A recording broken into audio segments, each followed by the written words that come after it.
안녕하세요, 데이지나입니다. 오늘은 제가 유아 초보분들에게 필요한 준비물을 한번 소개 영상을 찍어 보았습니다. 화방 가기 전에 어느 정도 알아두고 가면 좋겠죠?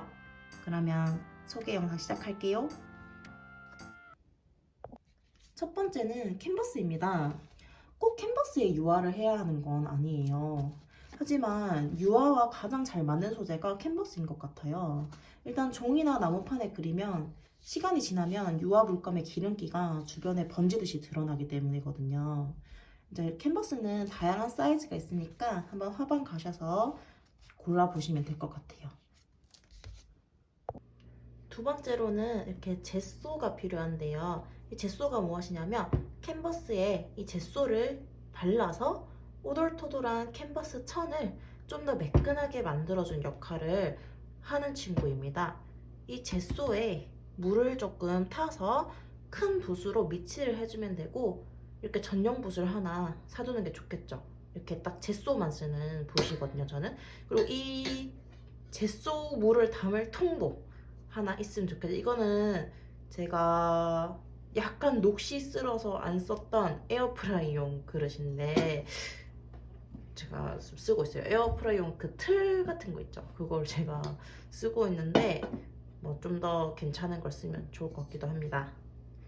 그리고 스케치할 때 필요한 게 유성 색연필이거든요. 요거는 오일 베이스라는 건데 꼭 요거 아니라도 프리즈마 색연필 있죠? 그게 유성 색연필이에요. 그거 쓰시면 돼요. 저는 프리즈마 색연필이 없어서 요걸 샀고요. 일단 스케치를 할 때 우리 보통 연필을 쓰잖아요. 근데 연필은 수채화할 때 쓰는 게 좋고요. 유화할 땐 캔버스에 많이 쓰기 때문에 캔버스에 연필이 잘 안 지워져요. 그래서 웬만하면은 유성 색연필 사는 걸 추천드릴게요.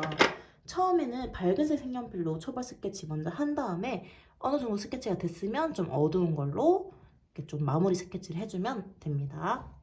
다음으로는 페인팅 오일과 린시드 오일, 테레핀이라는 게 필요한데요. 먼저 페인팅 오일 먼저 소개해 드릴게요. 수채화는 이제 붓에 물을 묻히고 물감과 섞잖아요. 근데 유화는 이 오일을 물감과 혼합하였습니다. 이 오일을 많이 넣지는 않고 그러니까 조금씩 넣으면서 이제 물감을 풀어주는 역할을 하는데요. 먼저 이 린시드, 전 테레핀은 집에 없는데 테레핀과 린시드를 잘 혼합하여 만든 게 이 페인팅 오일이에요. 그래서 초보분들은 사실 린시드나 테레핀까지는 살 필요는 없고 처음엔 페인팅 오일로 시작해서 내가 조금 상황에 맞게 이거 린시드를 조금 더 넣거나 테레핀을 조금 더 넣거나 하시면 돼요. 먼저 린시드 오일은요, 발색을 조금 더 좋게 해주는 역할을 하는데 대신에 물감의 건조 시간이 생각보다 좀 많이 늦어져요. 저는 근데 오히려 물감 건조 시간을 조금 늘려서 제가 조금 더 작업을 길게 끌고 갈 수 있도록 하거든요. 그래서 린시드 오일을 저는 섞는 편입니다. 테레핀 오일은 린시드 오일의 이 황색을 좀 중화시켜주고 좀 하얀색, 조금 투명색이거든요. 건조 시간을 단축시켜주는 역할을 해요. 이렇게 페인팅 오일은 소개 끝났고, 그 다음으로 이 페인팅 오일을 넣는 이 오일통, 이것도 필요하겠죠. 저도 보면은 약간 누런기가 돌죠. 제가 린시드를 좀 섞었기 때문에. 근데 요거는 통은 꼭 살 필요는 없고 약간 요런 비슷한 통 있으면은 그걸 쓰시면 돼요. 어쨌든 근데 요 안에 있는 게 오일이다 보니까 약간 뭐 종이컵 같은 건 안 되겠죠. 그 다음으로 소개해 드릴 것은요, 요 나이프예요. 요거 스패츌라라고도 하거든요. 근데 요거는 이제 유화목 물감을 섞을 때 이제 붓으로 하기보다는 이렇게 나이프로 섞는 게 훨씬 편하거든요. 좀 골고루 잘 섞여요. 그래서 물감을 더 깔끔하게 쓸 수가 있거든요. 그래서 요거는 하나 있는 게 편합니다. 다음으로 소개해 드릴 거는요, 요 팔레트입니다. 저는 요 팔레트를 이제 아크릴판 팔레트로 샀는데요. 유리판이나 아크릴 팔레트가 가장 청소가 쉬운 편이에요. 저는 요거를 이렇게 나이프로 물감을 먼저 이런 식으로 걷어내요. 다 걷어낸 다음에 이거를 휴지에 닦고, 요거는 뭐 물티슈나 아니면 뭐 행주 같은 걸로 닦아내고 있습니다. 그리고 청소가 귀찮으신 분들은 요거 페이퍼 팔레트 사면 되게 편해요. 이거 그냥 한 장씩 뜯어서 쓴 다음에 버리면 되거든요. 저도 전 유화는 그냥 아크릴판에 쓰는데 이렇게 아크릴 물감 쓸 때는 이렇게 종이 팔레트에 쓴 다음에 그냥 버리고 있어요. 이거 반틈 남아서 이건 다음에 쓰려고 제가 놔둬놨던 거거든요. 그리고 이 붓을 소개해드릴게요. 붓은 이제 화방 가시면 유화 전용 붓이라고 적혀있는 붓을 사면 되고요. 저는 아크릴 전용 붓도 유화 붓으로 쓰기도 하고 유화 아크릴화 겸용으로 나오는 붓도 많아서 그런 붓도 많이 써요. 이게 이제 아마 유화 아크릴화 같이 쓰는 붓이거든요. 근데 이제 내가 만약에 이 붓은 유화로 쓰겠다 이렇게 했으면은 이건 계속 유화일 때만 쓰는 거고요. 이제 유화로 썼던 붓을 아크릴 할 때 쓰거나 이렇게 하면은 좀 좋진 않아요. 왜냐면 이 붓에 어쨌든 기름이 남아있기 때문에 별로 좋진 않습니다. 한번 유화를 썼으면 이 붓은 계속 유화를 쓰시면 됩니다. 그리고 물감을 소개해 드릴게요. 물감은 제가 이렇게 진한 물감을 잘 쓰는데 진한 물감이 가장 가성비가 괜찮은 것 같아요. 어느 정도는.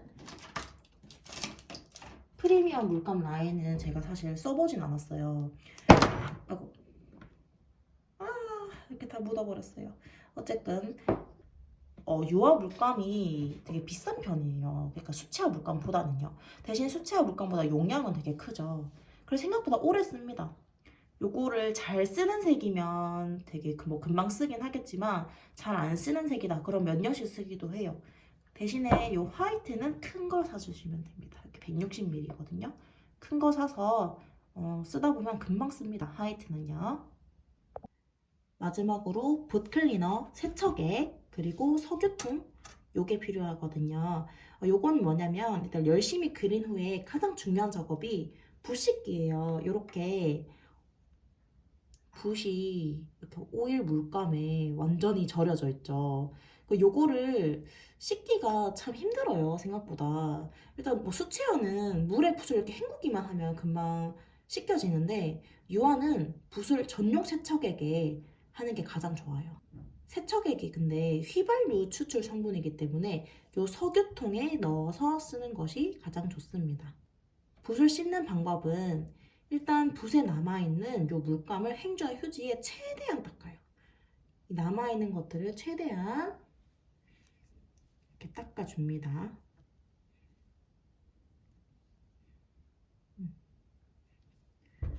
최대한 닦았죠. 그래서 요거를 이제 세척액에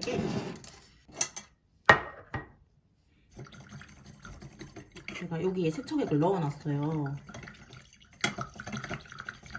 이렇게 잘 헹궈줍니다. 꼼꼼하게 잘 헹궈줘야 돼요. 유화 물감이 최대한 남아있지 않도록. 요 석유통은요 좀 최대한 큰 거 사는 게 좋아요. 저는 작은 붓을 많이 쓰긴 하는데 가끔 내가 큰 그림을 그리거나 그럴 수도 있죠.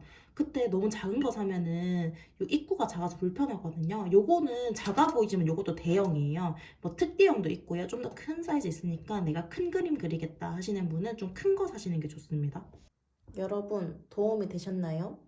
도움 되셨다면 구독과 좋아요 부탁드리겠습니다. 감사합니다.